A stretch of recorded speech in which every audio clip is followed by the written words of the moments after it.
I really think North will win this game. They were going to be my lock this week. You've changed.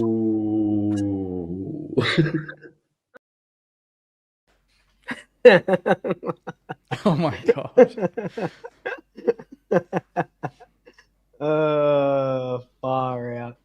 Far out. What a time to be alive. What a time to be alive. Is it just like it? Do we do a 2 minute silence, like just to kick off the show? Or? Hello and welcome to Footy Abroad, ladies and gentlemen. Here on this lovely Tuesday, the 24th of June, 2025. We've scrapped the intro. We are straight into it. We are pommyless tonight because the Blues have a game on Thursday, so everything gets crammed in. But luckily, we've got Jake back. Hello, lads. How you doing? Good, mate. On top of the world, you know. Not quite, but I'm good. You feeling better, Jake? Yes, yeah, feeling good. Re-energized. And plenty to talk about. I did skim through the show last week just to see how much you guys took the piss out of me in my absence, because I know you can kick someone when they're down, when they're not around, and they can't back it up. But to your credit, you were pretty respectful. I was surprised. I thought there'd be a lot more. Like even Terry, talking to Woody and saying Jake would pump the Saints up at this point and this and that. I was like, yeah, that's it. Yeah, I would. So I was Team Jake last week. I felt like I know the flag at times. Yeah. I know, and Swoop was extra perky and everything. I'm like, mate, if I were there, you know what I mean? Like, it would have been a bit more of a 50-50, but no, it was a good show last week. Good to have two special guests on that have done some great work this season. So one of them would be very happy right now watching this show, but yeah. I actually did message Marnie to see if she would be available to come back on, but she sends her regards and she is busy. So bigger fish to fry. Yeah. When you beat the Blues at the MCG on a Saturday afternoon so congratulations to North. It was funny because Luke, before we started the show, guys and girls who were watching, Luke's like, he positioned it very well. He's like, how you feeling after the thing? I'm like, yeah, I'm good. I was like, I just don't know how much banter. I'm like, do you want us to not talk about it? Or how arrogant is that? How arrogant is that? Like, here we go. And I was like, you know what? See? No, he doesn't know which one to be. He doesn't know which one to be, Swoop. He's like, do I be arrogant, Swoop? Do I be nice, Swoop? I just don't know. I'm battling. I'm nice, Swoop, until you tell me you don't know who I am, then I'm arrogant. Then I'm arrogant, Swoop. Yep. You're that character in that movie, James McAvoy, where he's got like multiple personality syndrome. Split. Yeah. Yeah. Gives me that vibe. This is weird because I usually, Pommy usually gets to share in this with me. So I have to face the music. I'm looking forward to facing the music because I ran my mouth and learnt again why you don't run your mouth about the Carlton Football Club. Thank you very much for the team money, John. That's nice. So, Peter, this was absolutely Carlton. Well, you know what, guys? Why don't we start with me? And those of you who would like to just shit on Carlton, let it out now, and I'll share your comments on screen while I tell you what happened. May I start, lads? Do you mind if I start? Yeah, of course. Yes, go ahead. Get it all out. I mean, I don't know. I really do feel like I've lowered the bar. I really do feel like I've lowered the expectation. Like I've gone away from, I wasn't saying this needed to be a percentage boosting game, but I mean, you got to be beating North Melbourne. So I go in there and then by the second quarter, when we've kicked one behind and we've kicked 19 points in a half of football, I am sitting there and, as Pommy would say, biscuit-assed, just dead inside. I was like, wow. Like the whole journey of the channel, the whole journey of my Carlton supporting life came before my eyes. And I was like, oh, okay. They've cooked it. And yep. I mean, at this point, I've learned that I can't even expect them to improve in a second half of the season from the first half of the season, let alone improving from the year before. Like, fucking hell. So I don't know what to do anymore other than just to say, I give up, I surrender, whatever. And the Blues, I can't believe it was 11 points. It's not fair on North Melbourne that it was only 11 points because they belted us and bullied us. Yeah. So it was like I said off screen, it was an absolutely incredible hate watch. It was great. It was great. I had my two screens. I had one screen showing that, the other screen showing the Pies VFL game. But I didn't look when I picked North as my lock. I didn't pick him as my lock to be 46 points up or whatever it was at one stage. I thought it was going to be a hard fought sort of grind. But is this loss worse than the Richmond loss in round one? I think it's got to be. Yeah. I think it's got to be because round one you can always say, the young Tigers, they're up and about. It's their one good game. They're just excited to be on the G in front of the big crowd. Carlton haven't, got momentum into the season yet. But there are excuses there, right, for these round one, round two losses that are unexpected. I think anyway. Yes, because when you're 15 rounds in.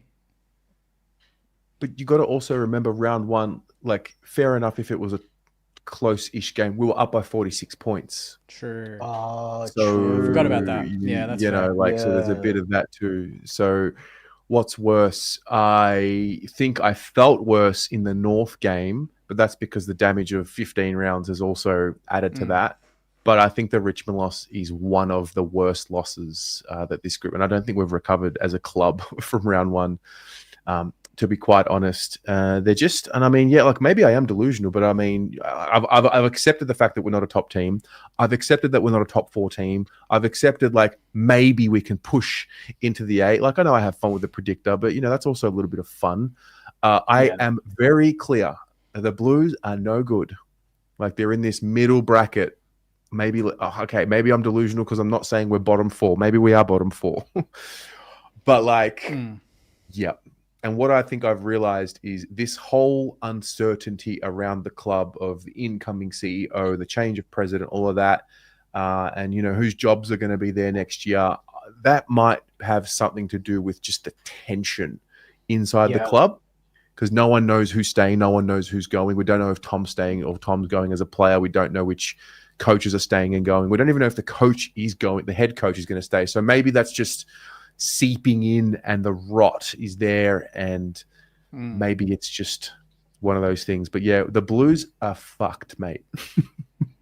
I can actually sorry, just quickly, what you're saying, I can attest to it about with Graham Wright, how you just sort of said, what's going on internally. That's pretty much what happened to us with Graham Wright, ironically as well, when he was like, I'm going to go on a sabbatical, or he goes, I'm going to leave. Then Jeff Brown's like, no, stay. We want you to stay. We'll give you 8 months off and you can come back into a new role. So then he left. We were in sort of purgatory with that. Lepich and Bolton were fighting. No one knew what their positions were. And we had a bunch of injuries, but you could just tell that something was off in the background of it. And they never wanted to admit it. And then a year later at the start of this season, Craig Kelly and stuff sort of come out and said, it did destabilize us a little bit. So, I agree with you there where it can be that destabilization of the back room that we don't always get to see. Definitely does have, players will say, we don't see it, but they 100% do. Well, they've got to feel it, right? Because I sense that people on the inside are now going into that self-preservation mode because their job's on the line and they want to protect their first interest because they've got a mortgage to pay and kids to feed and et cetera, et cetera. And that energy just, I think, permeates through potentially to the playing group, which 10 of them at the moment are out of contract. And there is talks about trades and this and all of that stuff. So it's, and I mean, this is Carlton's fault. This is the department's fault. Oh my God, I have so many people. I'm really excited for them to move on from the club. I wish they could do it tomorrow. Yeah. Did you What are your thoughts on was it Matthew Lloyd that said only 4 Blues are safe? So Matthew Lloyd's an interesting one, right? Because he will talk about everything to do with Carlton and leadership and players and this and that. He won't talk about the one cancer that's inside the football club, which is his brother and that role and that department. What does he do? Sorry, Yeah, he's the head of football. What is he? Oh, okay. Yep. He's the head of football. He has overseen a lot of coaches, assistant coaches, people in the AFL program, the AFLW program, just a complete mediocre performer. And for some reason, he has been able to just escape. And he needs to go. He has to go like tomorrow. And I'm like actually at the point now where I'm crystal clear sure on it. And I kind of have been all year, but now it's just crystal clear. Like this man has to go first before anyone else. I'm that staunch on it. Yeah. So Matthew Lloyd's an interesting one because he won't talk about his brother and his department, but he'll talk about the players, which some of them need to kick up the ass too. Yeah. I think as a Collingwood supporter, like obviously we revel in the mess that Carlton are right now, right? That's no, it is what it is, right? But I can tell you right now that with Graham Wright coming in, and I know it looks a little bit how's it going at the moment, but with him coming in, maybe not next year, but just wait for the fucking huge turnaround. This guy wins flags. As much as I hate to see it, and I wish you guys bottomed out for the rest of my life, this guy wins flags. He's done it at Hawthorn. He did it, he oversaw getting rid of Buckley and then all those big contract stuff. He came in 2021 or 2021, and then a couple of years later we win the flag, and he oversaw all of that. He is once the roles are sorted, and maybe it takes him 6 or so months to sort of get into it when he's in that role. You guys will look at this and go, "Fuck, this is exactly what we needed." And I guarantee you, if that Lloyd is weaving his way around at the moment like a rat. He's a rat on a sinking ship. Let me tell you, as soon as Graham Wright comes in there and fine-tooth combs everything, you guys in 2 years will be fucking laughing. Yeah. Inshallah. I hope so. Inshallah. Yeah. I mean, I was going to say, like, that's a lot of responsibility on one bloke, even if his CV is excellent. The club has still got to...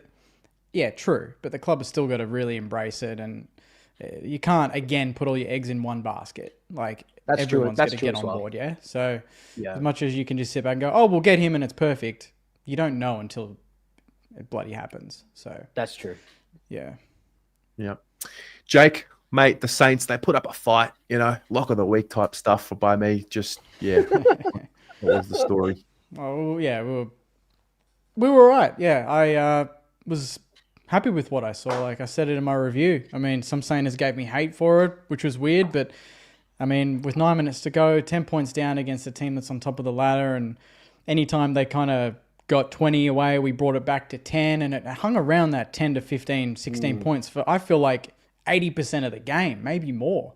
It felt like, it was one of those games where I never thought we were really a chance, but to our credit, when we got chances, we took them, and it kind of kept us in the game. Like anytime we scored, I felt like it was a little bit against the flow, and maybe that was just because it was a stadium full of Collingwood people, and it just felt like, anytime they kicked a goal, there was so much energy, and it felt a little bit subdued and against the tide. But I kind of liked that we still chipped away and we had a good attitude about it. And Kilda did some nice things. Tyroo did some nice things on his debut in the heat of the battle.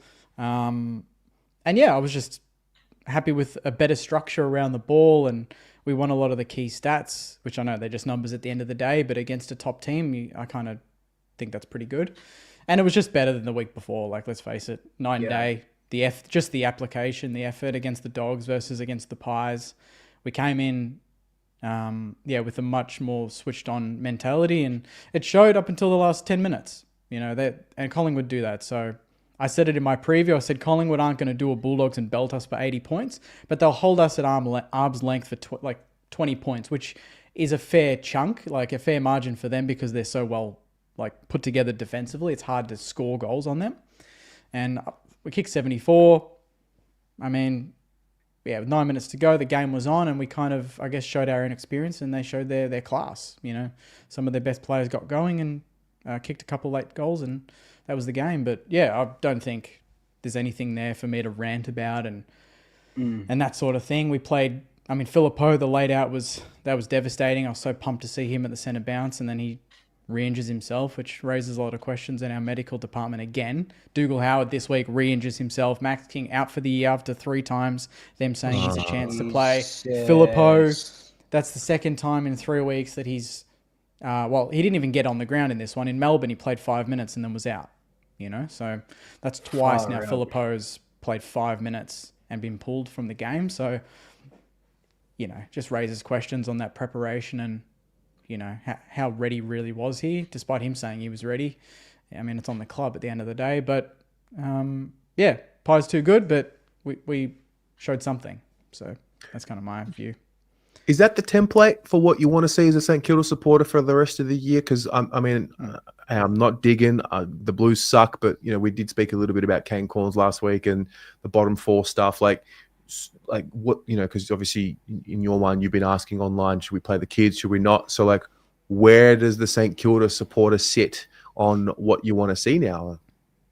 We want to see the players that we think are the future now. So, but it still has to be, there still has to be selection integrity. So if there's youngsters at the VFL level that aren't performing, they don't just get gifted games. They need to find form. Like Dan Butler will keep his spot, not Lance Collard, just because Lance is younger and going to be around longer.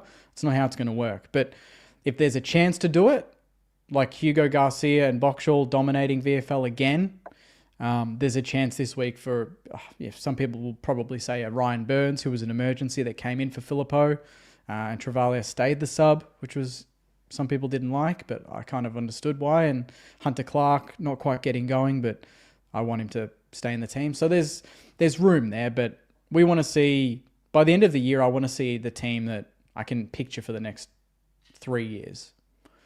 Minus Filippo and King probably, but they'll be there. They're obviously key pillars of that 5-year plan, and obviously and beyond that. So more of that, please. Swoop Luke, we'll start off with your 5 gifted memberships by Ben Zero. Ben, the GOAT. Thank you so much, mate. I saw a couple of people. I actually don't know how gifted memberships work, but I saw some people saying thank you. So I assume they got one.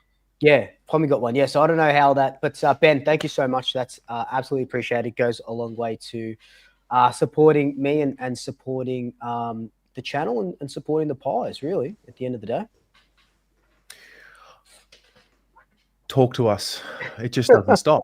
It's inevitable. The Pies are inevitable at the moment. Yeah, we're almost Thanos level of our life at the moment. It's it's a good. Obviously, it's a very, very good bloody position to be in this time. So going back 2 years in 2023 at round 14, it was exactly the same amount of wins. So 12 and 2, pretty much exactly the same percentage as well. So identical. These from 2023 to 2025 is almost identical, except we're defending a lot better now. So I don't know that.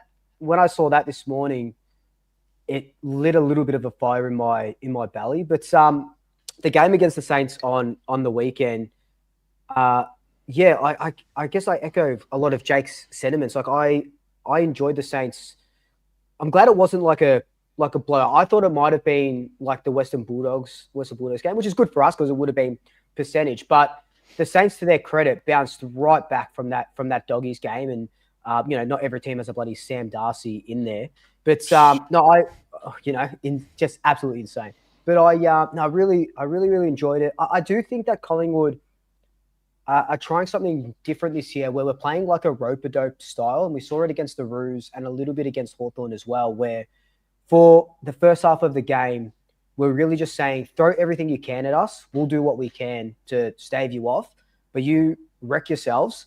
And you remember that one Simpsons episode where Homer's a boxer and he just keeps getting smashed in the face, and then he just hits him right at the end in the last round when they get and that's what I really feel like Collingwood's game has gone to the next level. But it was just great to see, and Nick Dacos was able to tagged Windhager pretty well. He didn't get a lot of the ball, which was nice. And Nick as a tagger had 30 and kicked one as well, so that was fantastic. But yeah, man, look, six in a row, and we got a pretty good couple of weeks coming up, and then we go to the Gold Coast, and we'll see. Yeah, we'll see what they sort of look like at home. But yeah, next 2 weeks should be really, really nice. So I had an Uber driver today. I think he's a Collingwood supporter, and he was sort of saying like, "Oh, you must be." I said to him, "You must be pretty excited. It's great." Yeah, he's like, "Yeah, but a little bit nervous. I don't want to peak too early." And it's really interesting because we spend the first 8 to 10 weeks of any footy season trying to figure out, are we going to be good or not as each team every year. So like, I think the pies, you tick that off, like, they're going to be better than good. But now, are you at this point where it's like, okay, guys, we need to bottle this up, and we need to make sure we're playing this good, if not better, in finals? Like, what's that like? Yeah, so I think it's the same. It's the same sort of energy we had in 2023. It is a weird position to be in, because I know that we're not peaking at all. Like, we could, we should be. Apologies, Jake, but we should be burying teams like St Kilda, and I don't think when we play West Coast. That's bullshit. That's bullshit. He said last week, if we don't beat the Saints by more than 50, we're not a serious football club. I guess you're not a serious football club then. We're not a serious football club. Like, I don't even think that we'll beat West Coast by over 50 points. So I don't think we're peaking at all. And we've got a lot of guys injured, waiting to come back straight into the team. Jordan DeGoey, Braden Maynard, Lockie Schultz all automatically come back into the team. It's just about, it's about the lead. It's the last month. It's the last 4 weeks where you want to get right in. But then you look at 2023.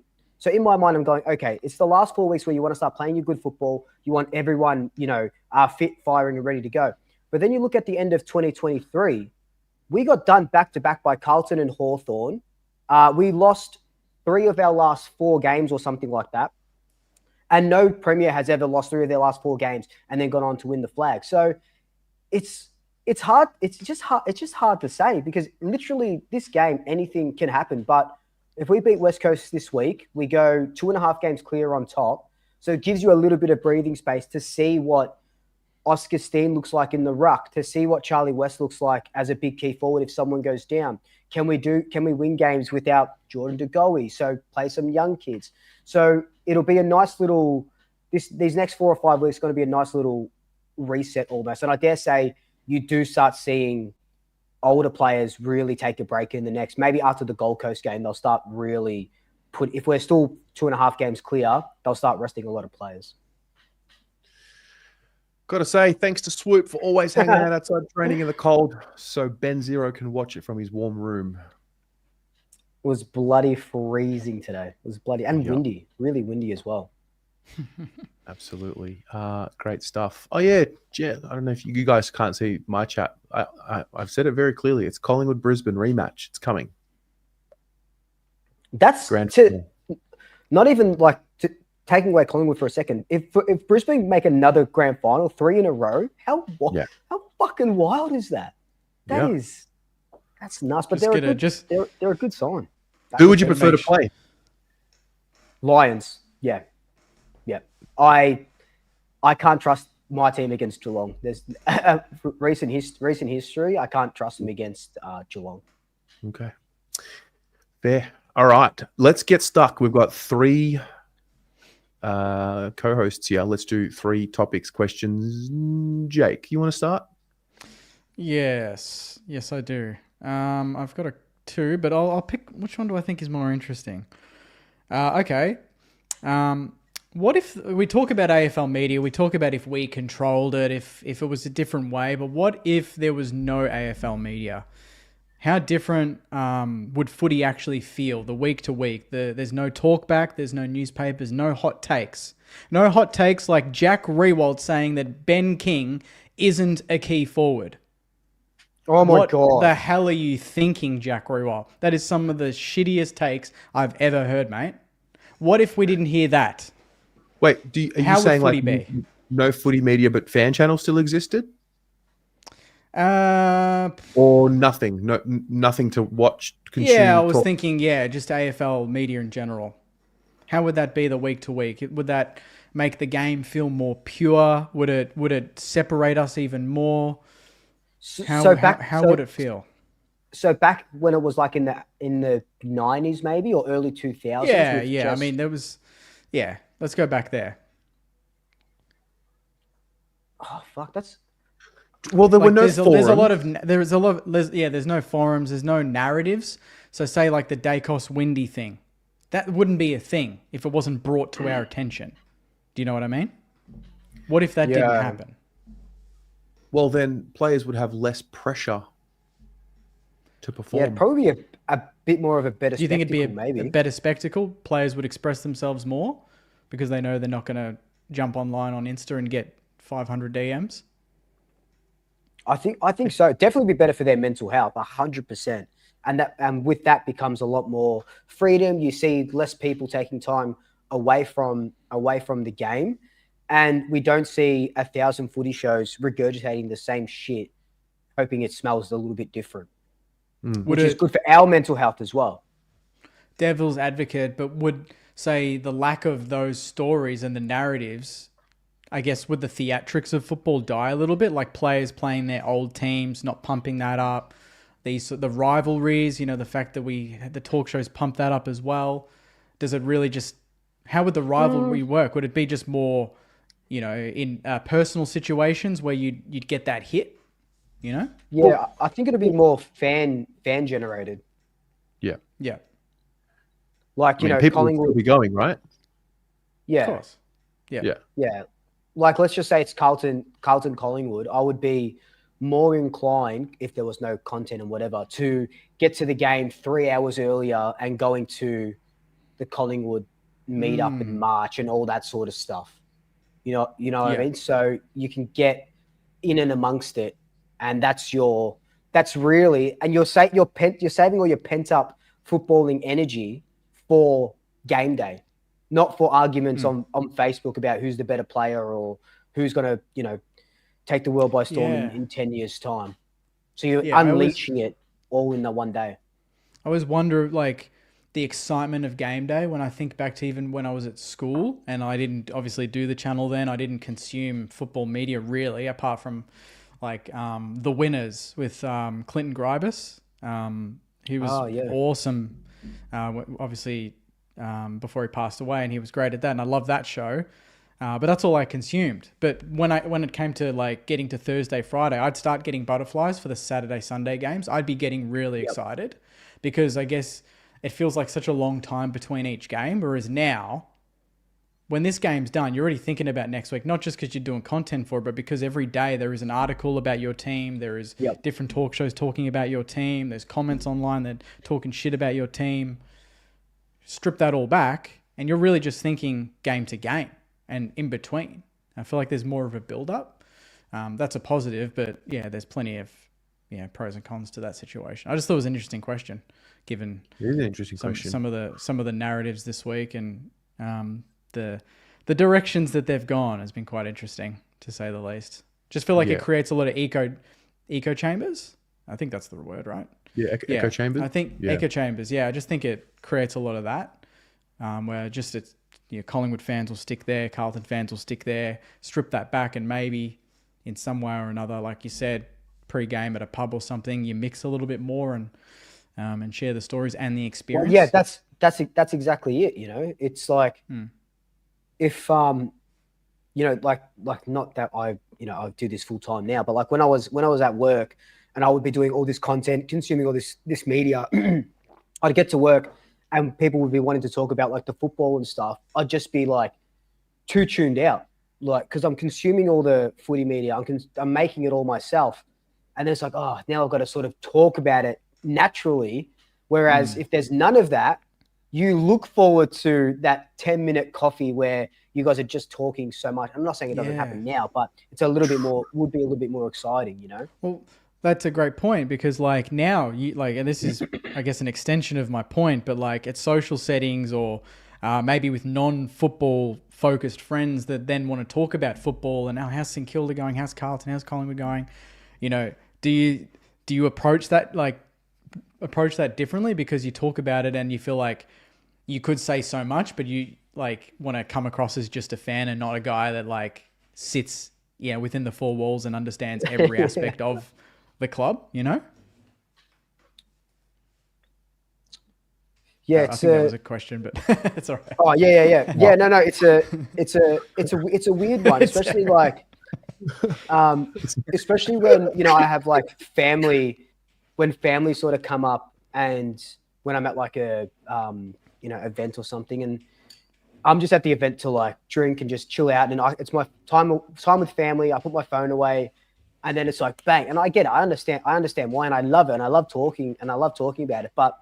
And actually, it'll lead really well into my question as well. But it does get a lot when there's so much to consume, where you just also need that little break. So, I reckon keep content creators, but get rid of all footy media, and we'll be laughing. No more tweets from Kane. Can we talk on it? Can we talk about it? Can we not talk about it? Or I loved it. But that was so good. But it talks to him as a person, mate. When I have reached out so often, even after losses, and I've said, "Come on the channel, let's have a chat." No response. And then he's gone back to a tweet from 3 months ago and brought that up. I'm like, bro, we beat Port that week, yeah? We beat Port. I think it was warranted. Okay, and Port aren't doing much better, and you never talk about them. So I just feel like it was a bit. I think it's brilliant by Kane. You know what, Kane, mate, get around Jake, mate. I bookmarked it. I'm waiting. Waiting. I've bookmarked it. So what have you bookmarked? Sorry, which one? I've bookmarked his tweet, so when we're not in the top on the bottom, point, I'll reignite it years later. So the chronicles just of the eyes. Jake and Kane will begin. He'll get on the channel at some point. It will happen. It will happen. 100%. Yeah. It'll happen 100%.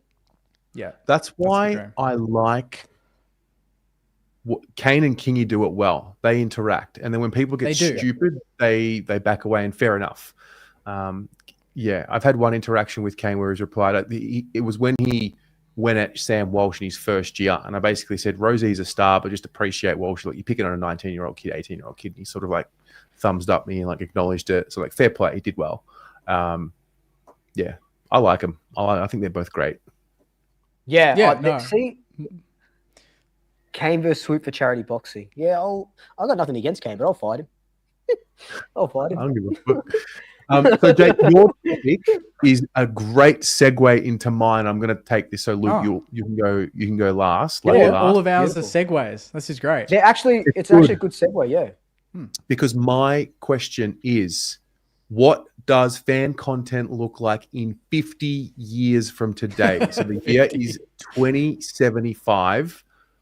What have we done, and where does it go? Like, visualize, picture, like what does the landscape actually look like for fan content?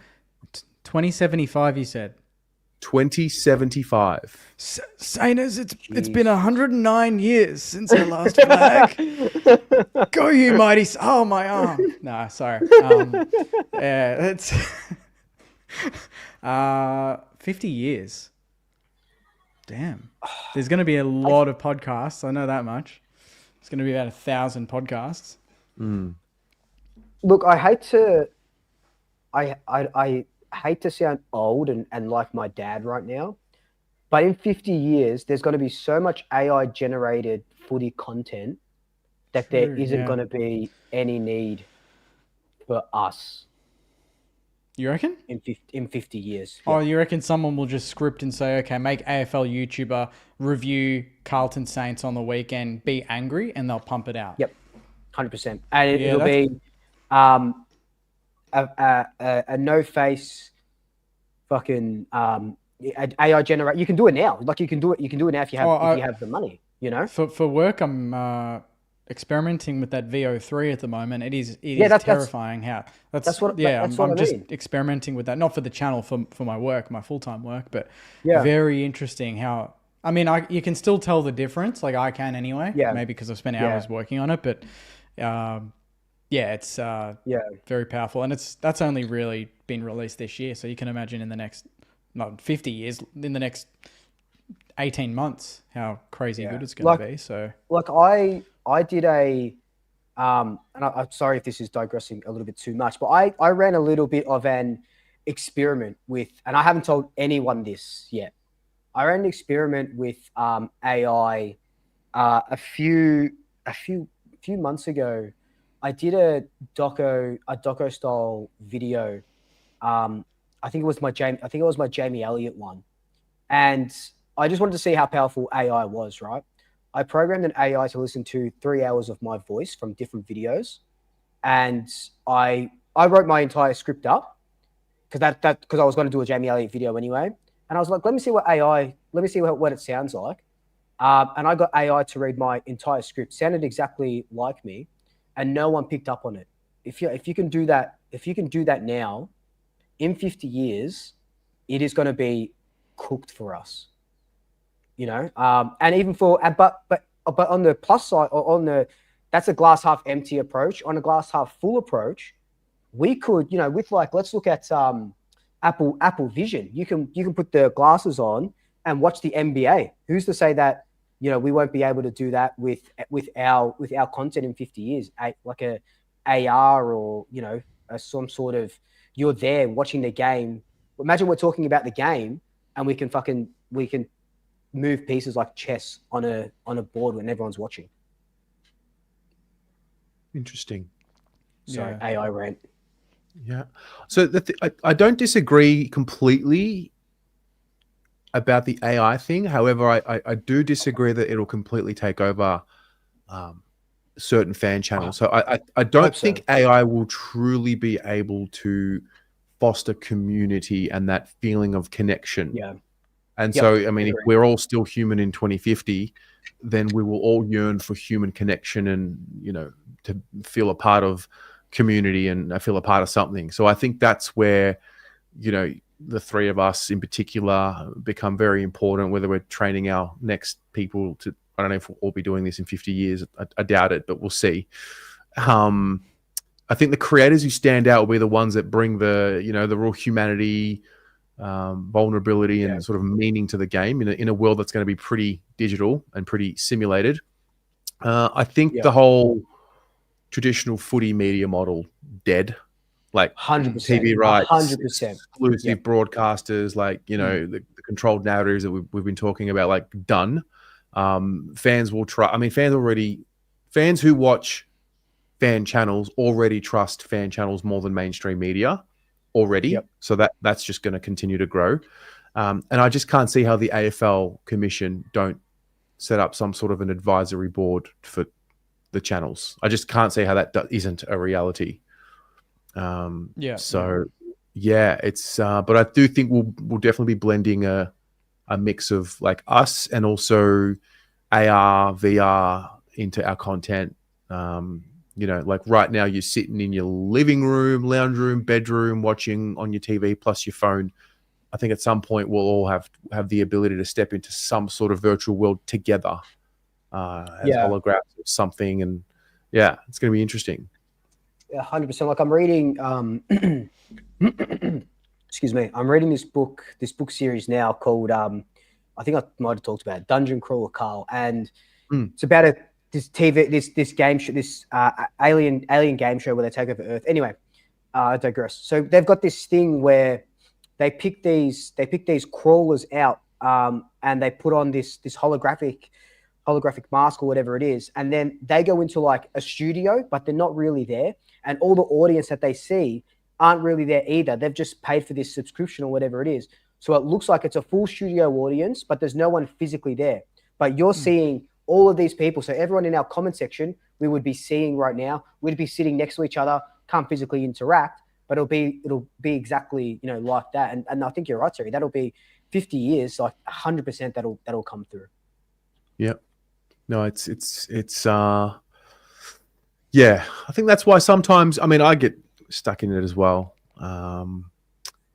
Sometimes we get a little caught up in, why aren't we getting certain opportunities and this and this and that, and those sorts of things that you start feeling like, oh, hang on, what about us? Like, that's a natural feeling. But I do think when it's all said and done in, like, forget about 50 years, but like in 10 years from today alone, 20 years from today alone, like it's all going to be, we're going to be like looking back and laughing at how long it took everyone to just like, latch onto it. So yeah, interesting stuff. Well, just in saying that as well, you're trying to see, you can sort of see like Seven and stuff, not so much fan content like we're doing, but they are trying to change the game with like, they do that players talk or something where it's that random host. I don't know his name. Sorry. But, he's with those players, and then they did like a kids thing with like a kids view. So I think you're right. I think they'll catch up, but I think we'll be too far in front of them by the point that they start. Yeah. Someone's made a comment here, which I think is a really good. So Scott, TV needed to allow fans interaction on their shows, and they blew it. They don't understand. I think that is the key there. Like the live stuff, the interactive stuff. I think that's the key. I mean, we're sitting in front of our cameras, talking, screen, whatever, but there are a couple hundred people right now sitting in their comfort of their home, watching on a screen or watching on a screen and phone in hand. So we're already starting to mold the behavior of how people are engrossed in a show. Like, you don't get to be on a show in a live chat other than when you're on YouTube at the moment. Yeah. No. It's interesting stuff. Oh, 50 maybe a thing to think about, and I just had this quick thing. Footy Abroad end of year in person podcast show with fans. Now with fans as well. Do a grand final show. Yeah. Oh yeah. I reckon that'd be fucking sick. Get a venue, pump it out, couple hundred people. That can be done. Yeah, 100%. Easy. 100%. That could easily be done. Anyway. Okay. Luke, you got a topic? Yeah, and it kind of blends in with what everyone's sort of saying. So my topic is called, I wrote it down, hang on. The fear of missing out versus the joy of missing out. So I kind of had this thought today where I was coming home from training, and I was like, all right, I've got to get home. I've got to record this, got to do that. Got to do all of this sort of content. But it's like, with all the content that I'm doing, and I know I'm doing this full time, so it's off my own sort of back. What have I missed out on or had to have said no to keep doing what I'm doing? Like one of my good friends, Mitch, he had a winter solstice party with some of my other friends, and they were doing like wreaths and stuff like that. But I couldn't go because I had to go to get to the ground early. I had an interview that I was doing there, and then watching the game. So I've had to say no to this sort of stuff, and it was just kind of making me think. And I'm happy to say no to that because I find the joy in what I do in that stuff. But there's others where I'm like, oh, I can't come to your party because I've really got to get this video out, or I really got to do this, really got to do that. Is that something that you guys experience as well, or how do you find that? How do you strike that balance? Like, I'd love to play more board games, but I don't have time because I'm doing, all of this sort of stuff. That's a good question. I mean, I'm trying to think of the biggest thing that I've said no to. I mean, there was I was best man at a wedding. I went to the wedding, gave a speech, but they did like an extended weekend type thing where you could stay like an extra day and continue to celebrate. But it was round one that weekend. I think we played on the Saturday night or the early Sunday, so I didn't do that. But I did the wedding. I did my part and then left. And then most of the time it would be, I mean, week to week, I try not to say no to too many things. I'm one of those guys. So like, I want to try and make myself available. So I'll try and, that's why I guess my week is, I try to keep it as routine as I can. So I try to make sure that I know when everything's coming out. Some videos aren't even me, which is great. So it's just Ari and Woody doing their great work and sending it in, and it's essentially just edit and upload. So that gives me certain days a week where I'm available, and I just stick to that. So I'm never not available. It's just certain days where I need some flexibility, and then I try to get the videos out as early as I can. And then majority of the biggest things I would say I've missed is probably just like barbecues on a Sunday at my yayas or something like that, when the game's on. I'm like, and then sometimes there's been times where we have a afternoon game on a Saturday. I finish 8, 9 o'clock and I drive to my mum's and they're 45 minutes from me, and I'll have a tea and watch a bit of the replay, then go home. So I still try and, bridge that gap where I can do all of it. Sometimes, it burns you out, but I guess I haven't said no to, like, I love playing FIFA back in the day, but I definitely don't turn on the PS5 as much as I used to, like, to be honest. Used to play that too much. So it's a good thing that I can put my mind to something a bit more creative and fulfilling, but I don't think I've missed out on too many, maybe a birthday here and there, but not too much in the end, which is like, I chose a different life. I mean, I had a girlfriend. We lived in Tel Aviv. I made a decision to come back to Australia and see if YouTube would even work or be fit. Like, it wasn't monetized at all. The YouTube channel wasn't even alive. It was on Facebook. So it was all just a dream. And, I also sacrificed, if you want to call it that, I would have been making a lot more money if I had just stayed as a full-time lawyer for the last 8, 9 years, whatever. So, like, you sort of think about that. I definitely took a step back on, lifestyle and earning potential and, the ability to buy a place and that kind of thing. But it was, I don't look at it as something I've lost. I look at it as more as something I gained, because it was what was really important to me was, can I do it? Can I create a life? More than anything, like, is it really possible? And it's like, you know what, fuck it. Even if it fails, I'll go back and find a job pretty easily. So it was just always in search of that. So, I mean, so, like, I think financially, I think relationship wise, like, obviously it's, sacrificed a bit there. Thanks, Terry. Thanks, Terry. So that's what could have been, but I would have been miserable if I had stayed as a full-time lawyer. I remember seeing my boss when I was, like, in my first or second year, and, like, he had the cars, he had the properties, he had it all. And I remember looking at his face and being like, he's fucking miserable. He's not happy. And I was like, nah, there's got to be more to life than this, which was a weird thing to think. But so you sacrifice things, but that's just the choices that you make, and I'm glad I did. But am I glad that I'm sitting here 8 years later and the Blues are losing to, like, 2 of the bottom 3 fucking? They lost to 2 of the bottom 3 teams, man. 2 of them. There's a good comment by Jen, if you want to get it up. Psychology speaking, you cannot miss out on anything. You can't miss what you haven't actually experienced. It's just the idea. True. Which is a really good comment. True. By Jen. So, sorry. Go. No, I was just going to say to that point. Yeah, it is. It's just the idea. There's you're gaining more. Like, Terry's gaining more by fulfilling what he wants to do now. He's not missing out on anything because he's making up the difference with what he's enjoying. So I totally agree with that. Good comment. Yeah. So it's a great question. What about you? Yeah, it's a great question. No, I think it's just I've just been crashing out lately. Like, this last week or so, I mean, just full crashing out, like, at night, and I don't know, really don't know what's sort of going on. And when you're sort of in that sort of headspace where you start questioning, like, everything, and it's just like, oh man, what am I done? Have I done the right choice? And I know that everything that I've done in my life has led me to this position that I'm in now, and I'm forever grateful. But it's like, I think it's like a sliding doors moment, and one that I'm happy that I'm on this side of the door and not, up like I was doing plumbing at one stage. Like, I'm happy that I'm not a fucking plumber, But it was just something that I was just thinking about. Something I was just thinking about today. But I think like, it's like what Jake said.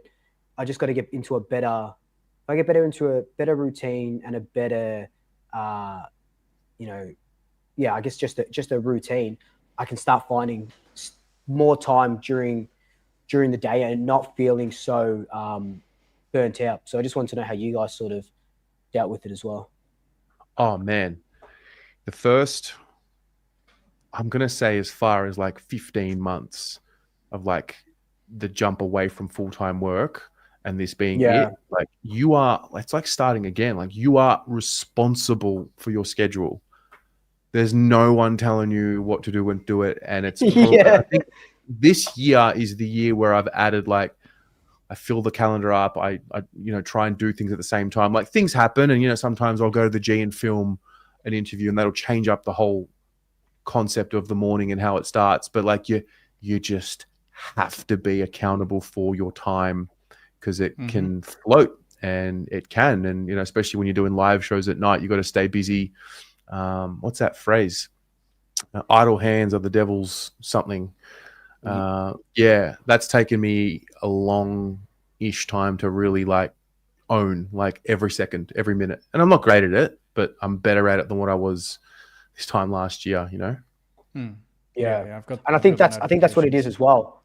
Like I'm only, what is it, June? So 6 months into taking this full time, and it's Scott, like Scott just said, it's your own boss. It's like the jump from, the only thing I can sort of equate it to at the moment is like the jump from finishing high school, where every day you knew what was going to happen. You'd start at 8:30, you finish at 3:30, you do homework, whatever it may be. Then going into the workforce where you're doing part-time work and you're trying to make up what you're doing if you're not going to uni and stuff like that. So it's a big leap, but one that I'm very, very grateful for. But yeah, if it took you 15 months, mate, it's going to take me twice as long. So, but no, it's a good, it's a good season is easy, because like the games happen and exactly. So like it carries you. Off season is like, that's when, for me, that's when the demons come. And that's also now why I go to Thailand. I go to heal. And, for more context, like, Carlton, like it's damaging. So you spend the season damaging your emotions to a degree, also strengthening them and building resilience. And then in the off season, it's like, get the fuck out of this country and just heal, and that's, I could be wrong. I could be doing it all wrong, and I might be changing it up again, but we'll see. But if it works for you, right? How can you be wrong? Yeah, it works for me. Yeah. But man, at the end of the day, like, fuck it. We're all going to die anyway. Yeah.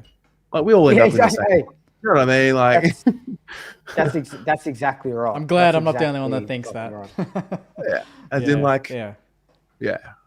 We all get so caught up in like doing things to prove something to either the external world or even to ourselves. And that's fine.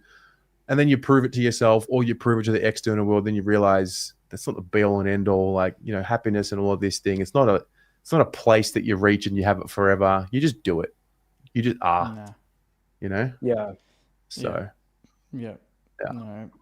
Be good to do it full time at some point. I'll join you boys. But don't rush and don't feel like that validates, you. No, not at all. I'm just, or you're not any. Yeah, it's. I'm stoked to think of what I could do with a little bit more time. If I'm, you know what I mean? Like, 100%. That'd be great. Yeah. Great questions. What's next? Fuck. Wow, what are we doing? That was great. Is it? Do we tip? No, we will not be doing the predictor, guys and girls. I know that he's learned his lesson. See, that's karma. That's karma, ladies and gentlemen. Oh, just kind of man dream. Like, come on, man. You've been dreaming for 2 years since that prelim. Let's face it. Do you blame me? Welcome to my world. So this is where the state of things is at the moment. Like, this is the reality of the league right now. Obviously, the Suns are 2 games behind some teams, but mostly 1 game behind some teams. Yeah. Can I raise a question here, right? Mm-hmm. How far down the ladder do you go before you start seeing teams that are not sure things? That are not sure things? Sure thing. Like, okay, sorry. Oh. Okay, let me just tell you, like, Collingwood, I'm convinced. Brisbane, I'm convinced. Geelong, I'm convinced. Adelaide, I'm pretty much convinced, but I still feel like they've got slip-ups in them. Every team from 5th down has had question marks. Yeah. Yep. Like flaky, can be flaky, really flaky. Well, let's look. Collingwood's got West Coast. They'll win that. Brisbane's got the bye and then Port, I imagine. Yeah, Brisbane's got the bye. Yeah, so they'll win that. So maybe we should just do it this way. Geelong will win. Oh God, Thursday night. Shit. Oh, he's done it. No, well, this is just tipped around. No predictor, after this round, we'll just. I was going to say, I think the top 8 is almost, to me, almost set. I can see the Suns. I can see the Suns finishing 9th, and everyone's saying that is catastrophic with the start of the year they had, and I couldn't believe in the. I don't know what. I mean, I tuned in late to the Gold Coast GWS game, but I couldn't believe that late in the game they were talking about Gold Coast fighting back late when the Suns were down all day and won the game amazingly. Yeah. I thought that was a very odd way to frame the game when the Suns were leading all day and bottled it. Like, let's face it. Yeah, they were playing so well. Yeah, I don't know. That's weird to me, but Is there a less convincing team that's won 5 games in a row than Fremantle? I didn't even realize they won 5 games in a row. I've watched them a bit the last few weeks. I don't believe it. Maybe I'm being a hater. Can you hover over each win? Let's just see them because it'll tell us the team and margin. Just go over the W's. I need to do it this way. So they just beat Bombers. That's all right. That's questionable. I mean, Suns. That's a good win. That's a good win. Suns a good win. That's Port Adelaide. That's fair. That's what they should do, and that's a pretty good win as well. Too. So they've had 2 of their 5 have been good wins. Okay. Yeah, they were in similar form last time we played them. I agree with you. Even watching that Essendon game, like there are times during that game where I go, this can't be. They should be well ahead. Essendon have 2/3 of their team out. You know what I mean? They're playing 5 kids from the mid-season draft, and they weren't clean around the ball. Maybe they just sneak. I had them at the start of the year. I had them 4th. I was really convinced at the start of the year, but they just 5 wins in a row. You can't discount it, but you go, it might be just an easier sort of mid-draw that they've got there. I mean, Brisbane weren't great against the Bombers at the Gabba a few weeks back anyway, and they just banked the points and moved on. So who knows? Maybe Freo are that good that they can play poorly and still bank the wins pretty well. So you can look at both sides of the coin, but we'll see how they go. Who are they playing this week? Us. Oh, St Kilda. We've got them. Yeah. Well, why don't we tip the round? We belted them last may as well. Thursday night. Fucking hell. So both teams, Port and Carlton, are playing their 3rd game in 11 days. For context, if that means anything at all. Shit. How do you go at Adelaide Oval historically? We beat them there last year. We beat the Eagles at the Adelaide Oval earlier this year in Gather Round. That's important. We also got smashed by the Crows this year at the Adelaide Oval. So, yeah, it's a fraud. This is a bona fide fraud off. Yeah. Well, look at your last 5 games compared to Port's. Exactly the same line. Mm-hmm. 2 losses. Who did they play just gone? Who did Port play just gone? Sydney. That's right. Oh, yeah. In Sydney, right? Was it in Sydney? Yeah. No, at the Adelaide Oval. Oh, it was at Adelaide Oval.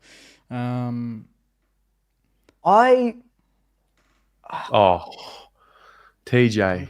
Dagger to the heart, mate. Jeez. I mean, you're not wrong. You're actually not wrong. We are. I mean, if you're going to take pot shots, that's a good one. At least give the $5 to me, mate. Fucking hell. Oh, you didn't get the $5. I appreciate it. I appreciate it. So, look at Swoop just taking everything, mate. Fucking hell, mate. Take my dignity while you're there. Fuck it.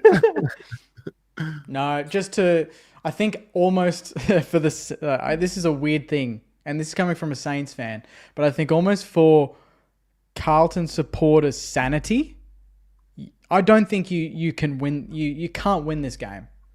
because your hope will come back and the same cycle will repeat. You need to just be consistent now. Play where you're at, lose the game, and sort your shit out. Because if you win this, then you're going to get up and about for Collingwood. You're going to lose that, and then you're back to square one again. Like, just rip the Band-Aid off, hit reality, just be with it. How Be much with more the reality do I B1. need to see? I've seen reality. Well, then, will you tip Port? Excuse me. Bless you. Oh, that Bless is you. brilliant. Time to perfection, Tez. That was genius, mate. Yeah, not just a pretty face. So he usually puts this on us, ladies and gentlemen, but we're going to put it on him. Who are you going to tip? I'll be honest. I did my preview. I just Oh, don't see no. how the Blues, who are showing such signs of disconnection to one another, can fix that in 5 days' time. It's just hard to see that these things won't appear again on Thursday night. But I will tip the Blues, even though I might say I'll tip Port. We're a mess, man. Oh, they're so bad. It's everyone. It's like, oh man, it's just. Here's a funny thing. Would you take Ken as a coach next year? No. You wouldn't take Ken? No, I wouldn't say no to him as like a head of football if that's what he wanted to do. Yeah, I was going to say, like, he'll be available, so. If he wanted to do head of football, then I wouldn't say no to that. Beef up the department. I also like the head of football at Port right now, Chris Davies. So, look, whatever. You guys tip. I'm tipping Carlton. You know that. I think Port I think Port by like 2 goals. I think it'll be a very good game, actually. I don't think either team will get hold of the other. I think it'll be pretty close all day. I think just home ground. They won't lose 2 in a row at Adelaide Oval. I'll tell you what happens. Port beat Carlton. Carlton get ridiculed in the media. Come out next week against Collingwood and beat the Pies. That's what happens. See, that's the AFL media narrative that we like to hear. I guarantee it. His eyes have lit up. I bet you that's what happens. And you can clip this as well. You think we'll beat you next week? I mean, if you guys get smashed by Port Adelaide, and I'm not talking like if you guys just win or just lose. If you guys get smashed and it's as bad as like the Kangaroos game where there's a lot of disconnect and stuff, not only will they get ridiculed badly in the media, and you might lose fucking Voss, you'll come out and absolutely give it to us. I just can't see us beating Collingwood, and I'm one of the more optimistic Carlton supporters. But fair. So Port, yeah, right. Oh. Yeah, I know. Hey, Port. Does anybody have a lock of the week before we continue? Or should we just go game by game? Let's go game by game for now. Yeah, let's go. Sydney Bulldogs. Ooh, that's a good one. I am all about the Swans resurgence right now. I think we're about to see. Yep, the Gordon factor. Gordon and Papley. Yep. Callum Mills is getting some continuity, and I reckon the Swans will win this game at the SCG. Can I just say, I want nothing more than the Doggies to fall out of the 8 because they're probably one of the teams that I would be most scared to play on their day, especially with Sam Darcy up and about and some of their really good, Bont is back to like almost like a Brownlow form from a couple of years ago. They would be absolutely devastated. They could be the team like Brisbane last year that win the flag from outside the top 4. I'm tipping the Dogs. Yeah, in saying that, I'm tipping the Dogs as well. But I'd love this one. I think, it was interesting during the week. They posted the Dogs how they're flat track bullies or flat track bulldogs, which was a genius headline by the AFL.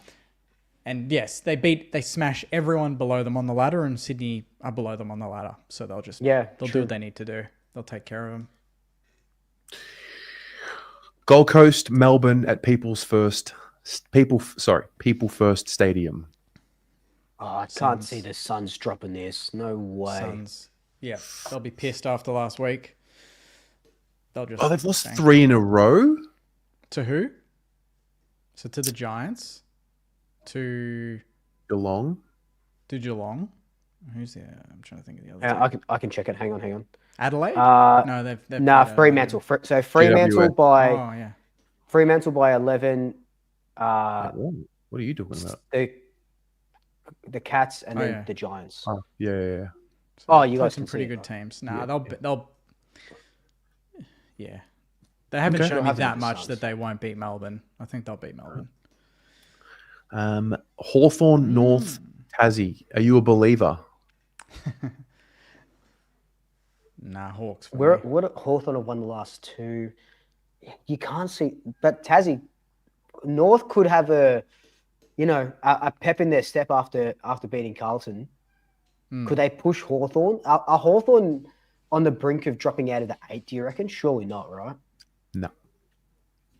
Let me tell you something. When Carlton lose to a bad team, They get smashed the bad. next week. that bad team stays bad. Yeah. Yeah. Hawthorn it is. Collingwood West Coast. Gee. If you dare try and give me the banana peel situation. No, 100%. Nah, this will no. This will be 50 They've plus.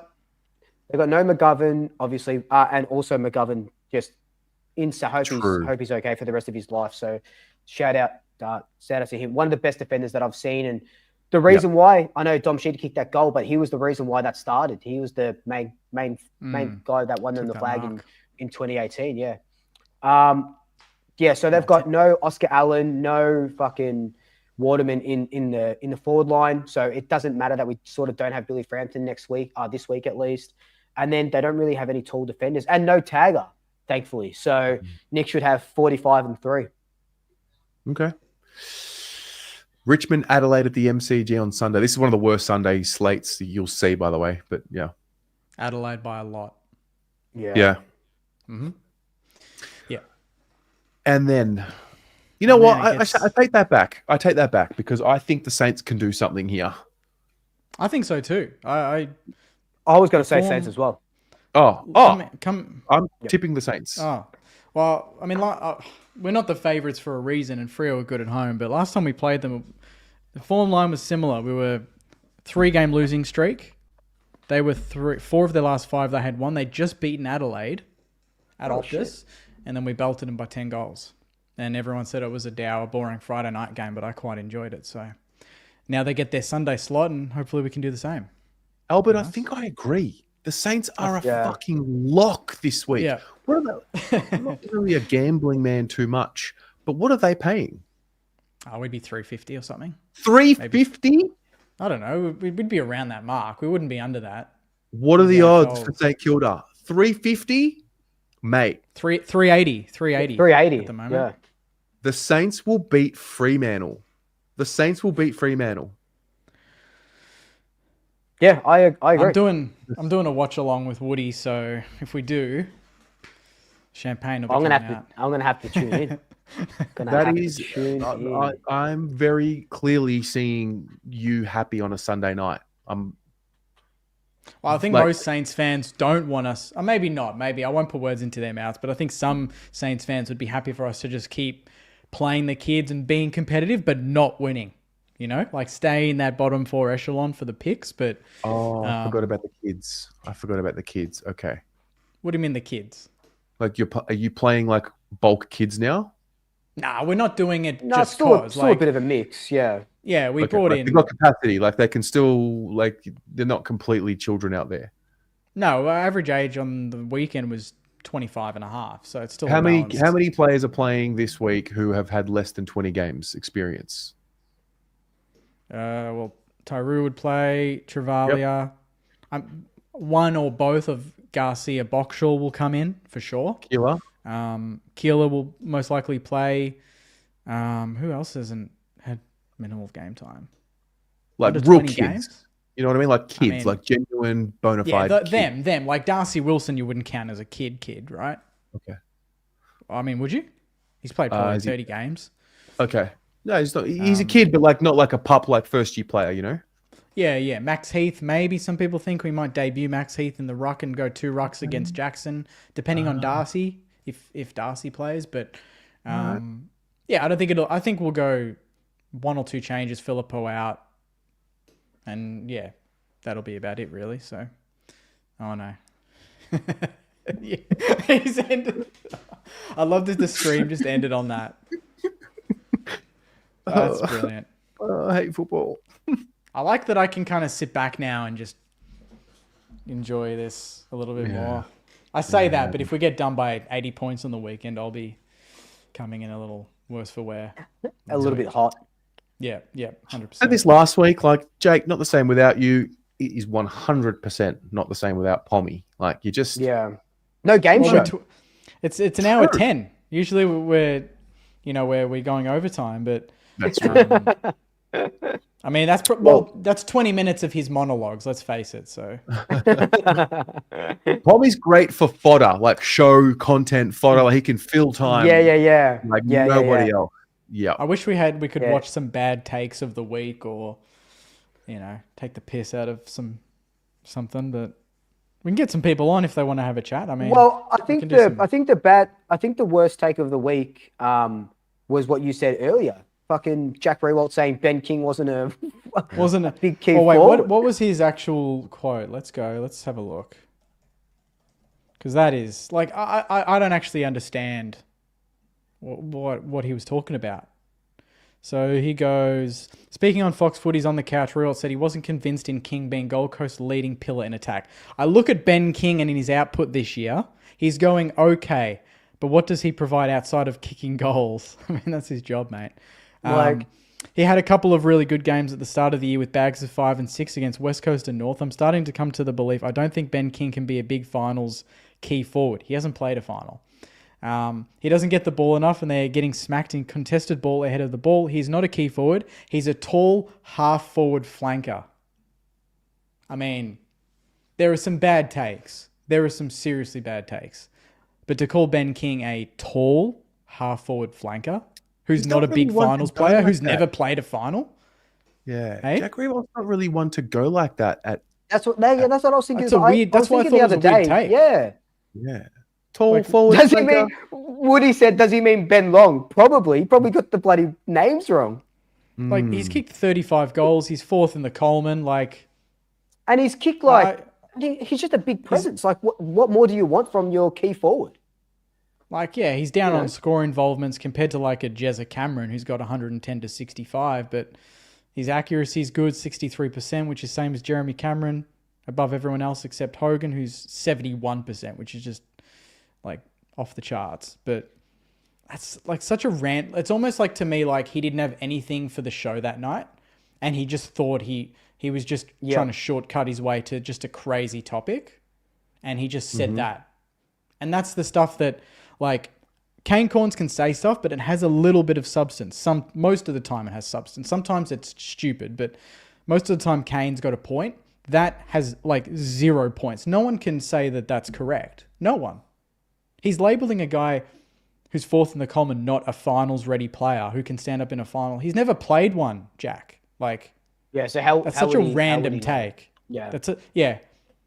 Like, I don't think Paddy Cripps is a premiership winning leading captain or something. Well, he hasn't played in a grand final yet, mate. So, you know what I mean? Like, it's just as equally stupid saying that. Didn't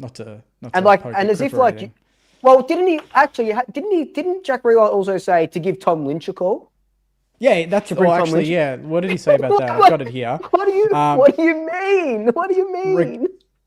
Regardless, Rewalt thinks Hardwick should reach out to Lynch to try form a reunion of the pair who won multiple flags together during Richmond's golden era and see if he wanted to finish his career where it started. If I'm Damien Hardwick, I'd put a call into Tom Lynch and say, Tom, I know what you can do ahead of the ball. We're averaging 59 inside 50s, the best in the competition. Have you got 2 years of footy ahead of you to potentially play in another flag under me? That's the question Damien Hardwick has to find out. I reckon Tom Lynch has held up pretty well this year for Richmond in a very undermanned side. I mean, what? Like, Tom Lynch is cooked, and they want to bring him in with Ben. Ah, man. Nah, It makes me feel silly. There's just no Yeah. way. Hey, man. Yeah. I've heard worse takes That's a before. bad- Like Yeah. I said, the Blues would win 16 or 17 games this year.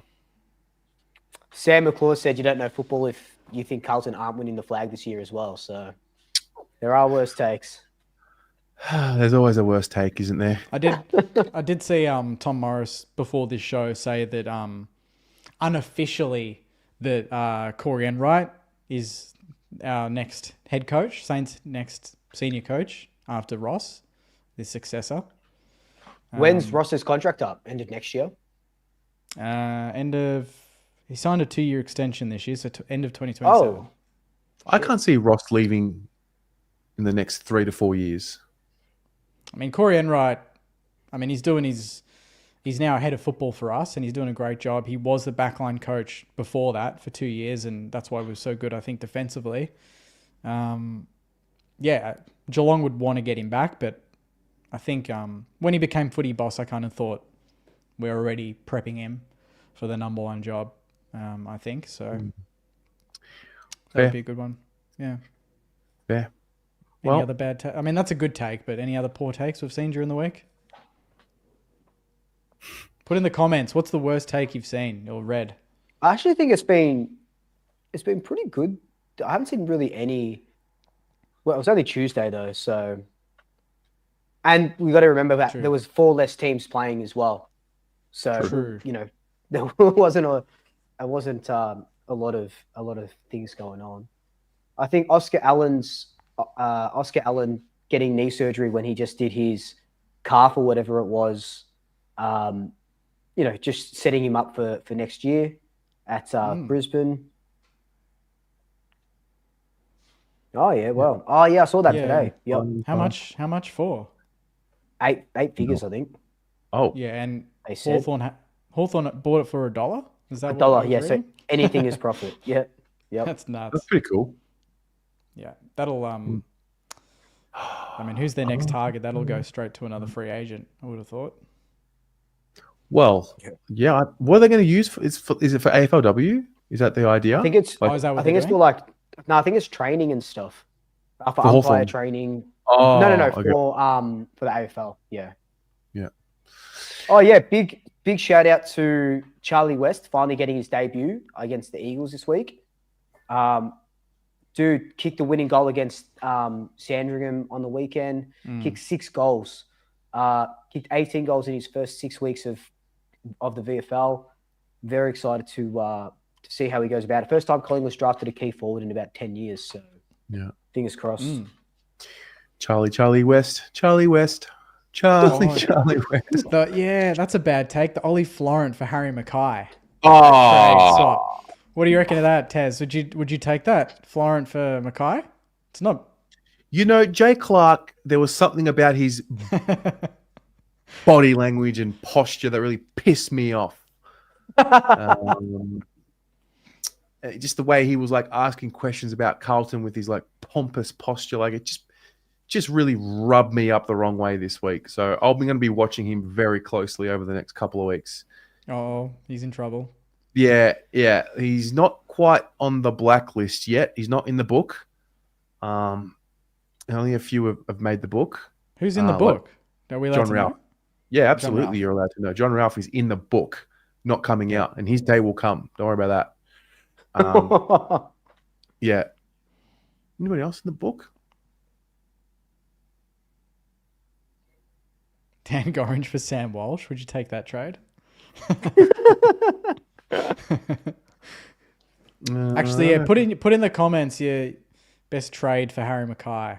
Realistically, someone asked me if I would take Harry, but I don't know what. He's contracted for a fair amount of time, isn't he? He's got a huge he's deal, contracted until 2030, so you're going to have to fork out a couple of picks. Yeah, that's not going to happen. 6 years, far out. He's not worth 2 firsts. On the open market, he is for You a team reckon? that needs a key forward. How If old you're a team that's a key forward away from really contending or helping you rise up, I think you would pay 2 firsts. Which will be probably maybe not Brisbane because they got Logan Morris coming through, but Sydney definitely.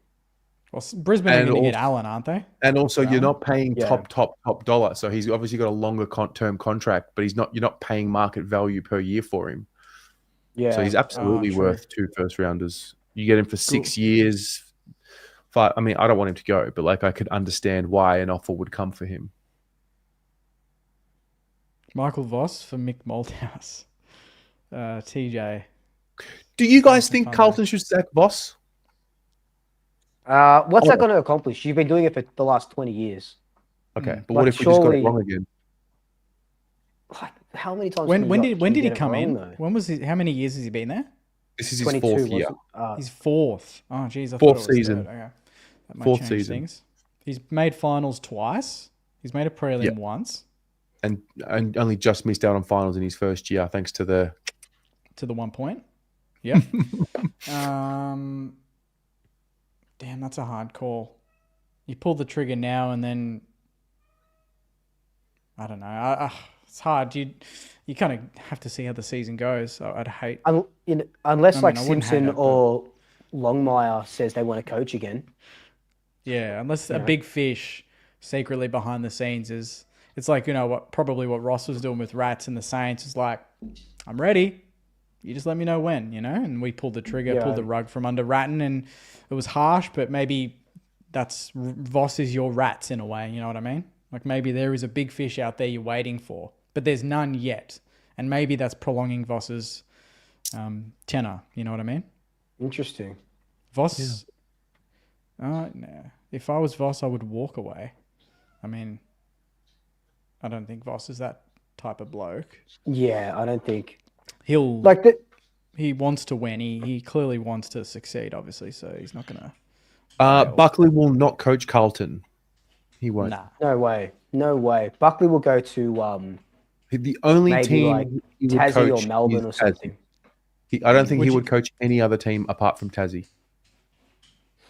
If you got pumped by Port, do you think he could could he face Please. getting this?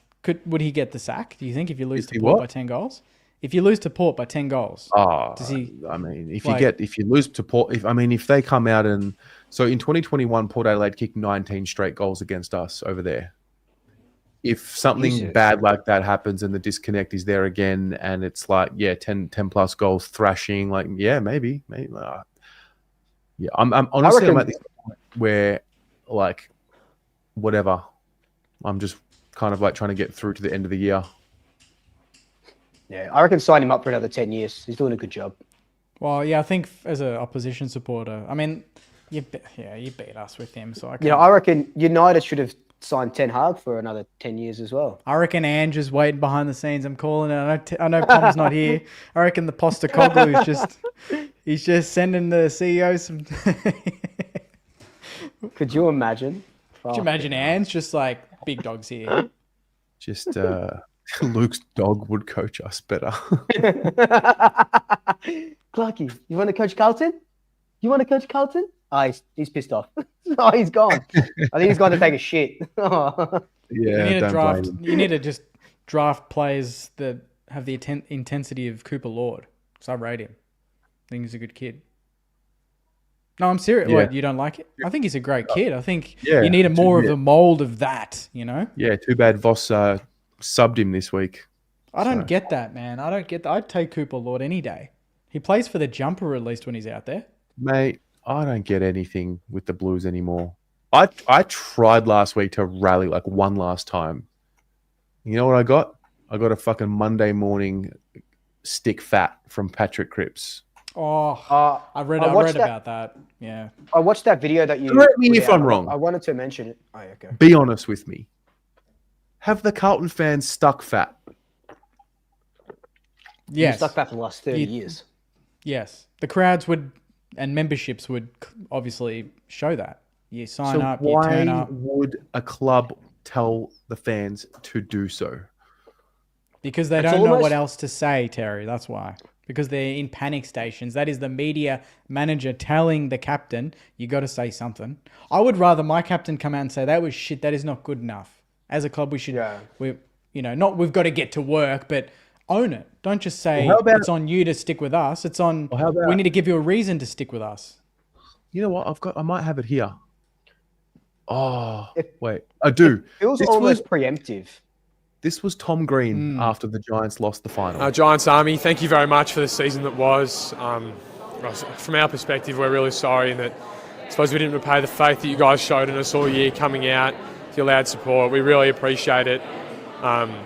It's going to hurt. I know it hurts you guys. It hurts us too. And we'll do better for you next year. But thank you again, and your support means the world to us. It looks you like could he's going feel to that. cry. You could Like you feel could that. feel it. Yeah. Sorry. You know, like, sorry. Like- Yeah. Wait, did Cripper do a video? He was stopped at the front of Icon Park by the journos, and he did like a mini presser. So he It's wasn't kind of- prepped for it. He yeah, what? but you're the He captain of the wasn't club, prepped. right? Yeah. I As know. in, the journos would have told the club that we're on the way, so we're going to Oh, stop him. yeah. So he would have known that they were going to be there, and and I love Cripps, and he's been a warrior for the club, but he did the same stick fat message in 2019 for Bolton, and he did the same stick fat message for Teague in 2021 as well, and he's also part of he's an employee as well. I just think there's just so many of them on the inside that are just weaseled their way with the way that they politicize on the inside and build relationships with the right people up the top, that they just find themselves escaping scrutiny. I'm telling you, man, I will do everything in my power to make sure it. I think Graham Wright knows, actually. I don't need to do anything. It's just like the elephant in the room. The head of football has to go tomorrow, preferably. He's got to go. Also, on the stick fat message that Cripps sent out to stick fat to Carlton supporters who are already sticking fat. It's like when, if I'm washing the dishes and then, not that I live with mum, but when I did live with mum and she would tell me, you need to wash the dishes, and I'm already washing them, it would make me not want to wash them. Like, I'm doing it. How can you see that I'm not doing that? Now I don't want to do it anymore because you told me that I had to do it 100%. and I'm doing it. I don't want to do it. So it's just a weird, not a reverse psychology, but like I wouldn't stick, now as a Carlton supporter, I wouldn't stick fat. It's disingenuous, but it's also almost outside reality where it's like he doesn't notice that you're sticking fat already. And that would piss me off because I would rather him say, I know you're sticking fat and I know this is frustrating for you and you're turning up every single week and we thank you so much for it. This isn't good enough. We're going to bounce back next week against Port away. Looking forward to making the away fans proud. Thanks for turning up today. That wasn't good enough. Yeah. Was that fucking hard? I said it better than Cripper. I can send him the script, mate. I was just about to That's say, it. watch it in the next presser when Voss and Cripps do a joint presser before the Port Adelaide game. That's what they're going to say. This is Carlton. It's all about the optics. We don't want to look like it's all about the optics, and it's just got to stop. And I do think that's why you see so many Carlton content creators, because where there is a void of honesty, someone or something will fill it, and that's what you see. Yeah, it's owning it. Own your mistakes. Don't tell other people what to do or how they should perceive you. They want to hear you perceive yourself as what you really are. Yeah. And that's in a shit position and not playing footy that you're expected to play. Anyway. That's Let's how go I to would. bed. I don't want to talk about the Blues. I've got to talk about them tomorrow. But it's an interesting to talk discussion, though. about Like, them. in general, It is. what should a captain? How should a captain frame something in a difficult It is. situation as one of the bigger clubs? Even not as look at Green. He's got a supporter base that probably memberships are 20,000. He says that he nails it.